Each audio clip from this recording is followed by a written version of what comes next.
దుమ్ము ధూళి పూలు పుప్పొడి కాలుష్యం చల్లటి వాతావరణం ఇవన్నీ చూడ్డానికి ఏమంత ప్రమాదకరమైనవి కావు. కానీ మనలో కొంతమందికి ఇవే ప్రధాన శత్రువులు. ఇవి తగులుతూనే శరీరం అంతా తీవ్రమైన ఎలర్జీ మొదలవుతుంది. ఇవే కాదు, పెంపుడు జంతువుల బొచ్చు, సౌందర్య సాధనాలు, కొన్ని రకాల వాసనలు, రసాయనాలు, పాత పుస్తకాలు, ఇలా ఎలర్జీ కారకాల జాబితా పెద్దగానే ఉంటుంది. ఎలర్జీ మూలంగా చర్మం, కళ్ళు, ముక్కు, గొంతు ఇలా అన్ని శరీర భాగాల్లోనూ బాధలు కనిపిస్తుంటాయి. దురదలు, దద్దుర్లతో నిత్య జీవితాన్ని దుర్భరంగా మార్చే ఎలర్జీ బాధలకు ఆయుర్వేద వైద్యం చెబుతున్న చికిత్సలు, పరిష్కార మార్గాల గురించి ఇప్పుడు తెలుసుకుందాం.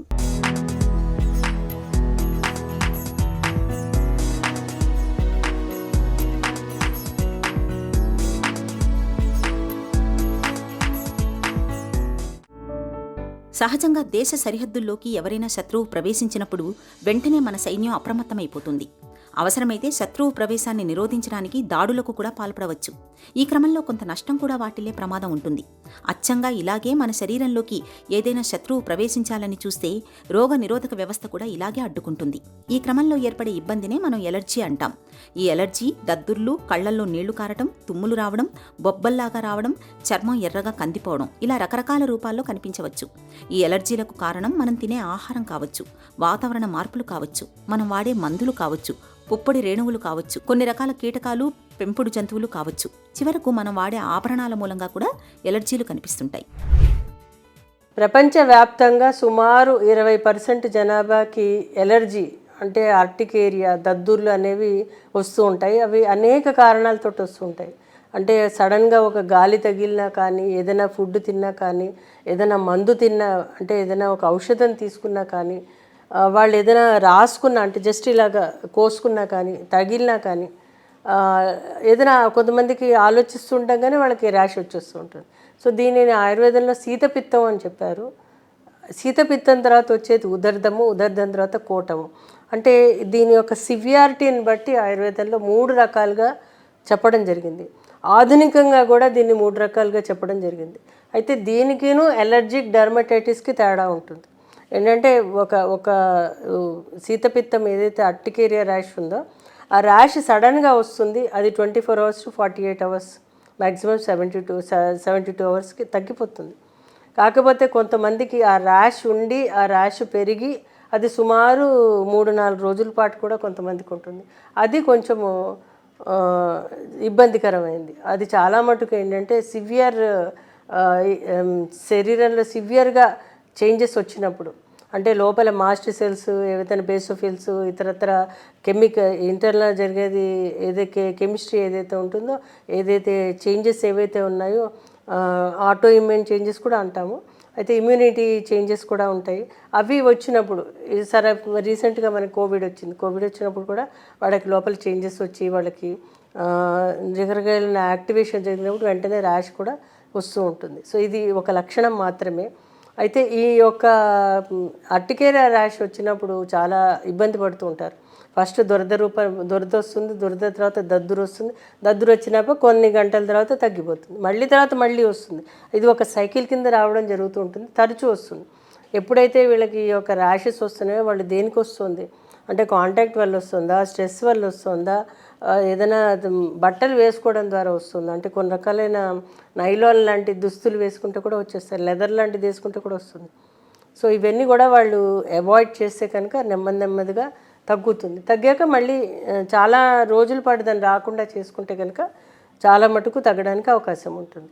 ఈ యొక్క శీతపిత్తానికి ఆయుర్వేదంలో కూడా ఇదే విధంగా చెప్పారు. అంటే ఆహార నియమాలు పాటించాలి. అంటే ముఖ్యంగా కొన్ని ఆహార పదార్థాలు స్పెసిఫిక్గా అవి ఎలర్జీన్స్ ఉంటాయి, దాంట్లో అలాంటివి తీసుకోకూడదు. ముఖ్యంగా సోయా లాంటిది, అలాగే మష్రూమ్స్ లాంటివి, సీ ఫుడ్ లాంటివి, అలాగే కొన్ని నూనెలు లాంటివి, అంటే బాగా ప్రాసెస్డ్ ఫుడ్ లాంటివి, అజినోమోటో లాంటిది, కొన్ని కెమికల్స్ యాడ్ చేసిన ఫుడ్స్ తీసుకోవడం ద్వారా తప్పనిసరి ఒక శీతపిత్తం ఏదైతే అర్టికేరియా ర్యాష్ రావడానికి అవకాశం ఉంటుంది. ఒకసారి వచ్చాక వాళ్ళకి శరీరంలో ఆ యొక్క immunity system IgG, IgM, immunoglobulins ఏవైతే ఉన్నాయో అవన్నీ కూడా మార్పులు చెందుతాయి. కాబట్టి వాళ్ళకి రావడానికి అవకాశం ఉంటుంది. కాబట్టి వాళ్ళు జాగ్రత్తలు తప్పనిసరి తీసుకోవాలి.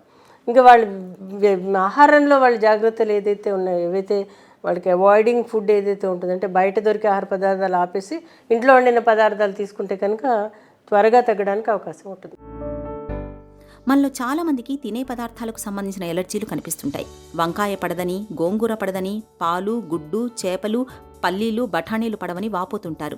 ఇలాంటి ఎలర్జీ కలిగించే పదార్థాలు తిన్నప్పుడు చర్మం మీద దద్దుర్లు రావడం, జ్వరం రావడం, ఆస్తమా పెరగడం, చర్మం ఎర్రగా కందిపోవడం, కొన్నిసార్లు గొంతులో వాపు వచ్చి శ్వాస తీసుకోవడం ఇబ్బంది అయిపోయి ప్రాణాల మీద కూడా రావచ్చు.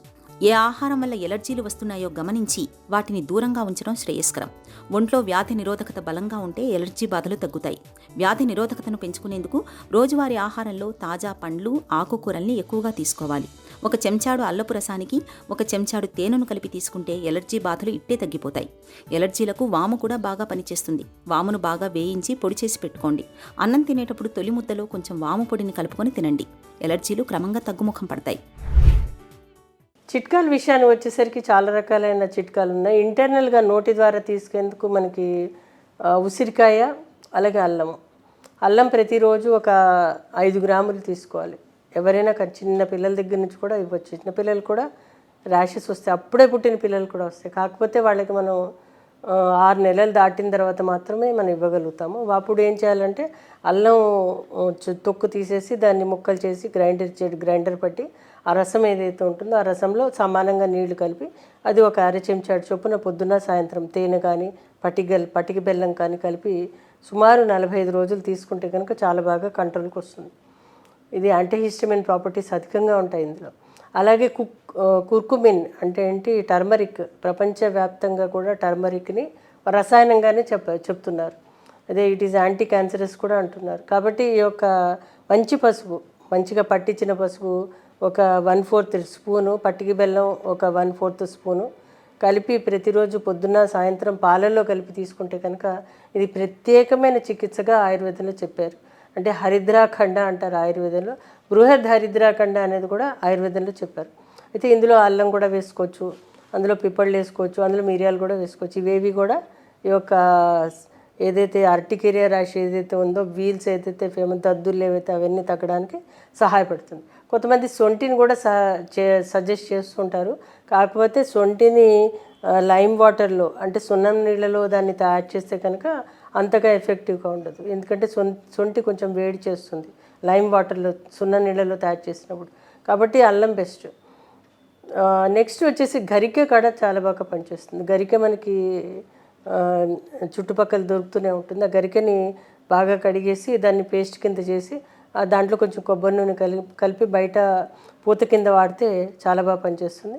ఇది కాకుండా పొద్దుతిరుగుడు గింజల్ని ఒక పేస్ట్ కింద చేసి దానిని బయట సూపర్ఫిషియల్గా రాస్తే కూడా చాలా బాగా పనిచేస్తుంది. ఇది కాకుండా పొగాకు ఆకుని యాజిటీస్ తీసుకొచ్చి దానిని పేస్ట్ లాగా చేసి చాలా పల్చగా చేసి ఎక్కడైతే దద్దుర్లు ఉన్నాయో ఆ దద్దుర్లో కొంచెం కొబ్బరి నూనె కలిపి రాస్తే చాలా బాగా పనిచేస్తుంది. ఎందుకంటే ఇది నికోటినిక్ యాసిడ్ అనేది ఎక్స్టర్నల్గా ఈ యొక్క పూత కింద సహాయపడుతుంది. కాకపోతే ఈ పొగాకుని కాల్చకూడదు, ఆకుని మాత్రమే పల్చగా రాయాలి. అయితే ఏది ఎలా ఉన్నా కానీ వాళ్ళ శరీరానికి ఏది పడుతుంది అనేది ఒక్కొక్కసారి చూసుకోవాల్సిన అవసరం తప్పనిసరి ఉంటుంది. చికిత్సా విషయానికి వచ్చేసరికి ఆయుర్వేదంలో చాలా రకాలైన చికిత్సలు ఉంటాయి. అందులో ముఖ్యంగా ఈ యొక్క అర్టికేరియా ర్యాష్ ఏదైతే ఉందో, శీతపిత్తం ఏదైతే ఉందో దానికి బృహద్ హరిద్రాఖండాన్ని ప్రత్యేకంగా చెప్పారు. ఇది కాకుండా సూతశేఖర రస్ అని, లఘు సూతశేఖర రస్ అని, చంద్రకళ రస్ అని రకరకాలైన ఔషధాలు ఉన్నాయి. అయితే ఆ యొక్క పేషెంట్ కండిషన్ బట్టి కొన్ని కదిర అరిష్టలు కొన్ని ఉంటాయి, మహామంజిష్ట అని, కొన్ని రకాలైన ఔషధాలు అంటే ఎక్స్టర్నల్గా క్రీమ్స్ కింద కూడా ఇస్తాం. జాత్యాది తైలం అని, పంచవలకల క్వాదం అని, ఇవన్నీ కూడా వాళ్ళ యొక్క శరీర తత్వాన్ని బట్టి పద్ధతిగా ఇవ్వాల్సిన అవసరం ఉంటుంది. ఏదైనా ఉన్నా కానీ ఇది కొన్ని 2-3 నెలల పాటు వాడితే కనుక చాలా మంచి గుణం ఉంటుంది. ఎలర్జీలను నివారించుకోవాలంటే మొట్టమొదట మనం తినే ఆహారాలకు సంబంధించి ఒక డైరీ రాయడం వల్ల చాలా ఉపయోగం ఉంటుంది. ఉదయం నుండి రాత్రి దాకా ఏ ఆహారాలు తీసుకున్నాం అన్న దానిని బట్టి ఎలర్జీలను గుర్తించి వాటిని దూరంగా ఉంచవచ్చు. అలాగే మనం వాడే మందుల గురించి పూర్తి సమాచారం అందుబాటులో ఉంచుకోవాలి. ఇంట్లో పెంపుడు జంతువుల వల్ల ఎలర్జీలు వస్తున్నాయేమో కూడా గుర్తించి వాటిని దూరంగా ఉంచడం చేయాలి. ఇక సీజనల్గా వచ్చే ఎలర్జీలకైతే వాటికి తగిన జాగ్రత్తలు, చికిత్స తీసుకోవాలి. ఎలర్జీ బాధలు ఎంతకీ తగ్గనప్పుడు శారిబాధ్యాసవం, మహామంజిష్టాది కషాయం, కదిరారిష్టం, వాసాదిష్టం, ఆరోగ్యవర్ధిని వంటి ఔషధాలను కొంతకాలం పాటు నిపుణుల పర్యవేక్షణలో వాడుకుంటే ఎలర్జీ బాధలు చాలా వరకు తగ్గిపోతాయి.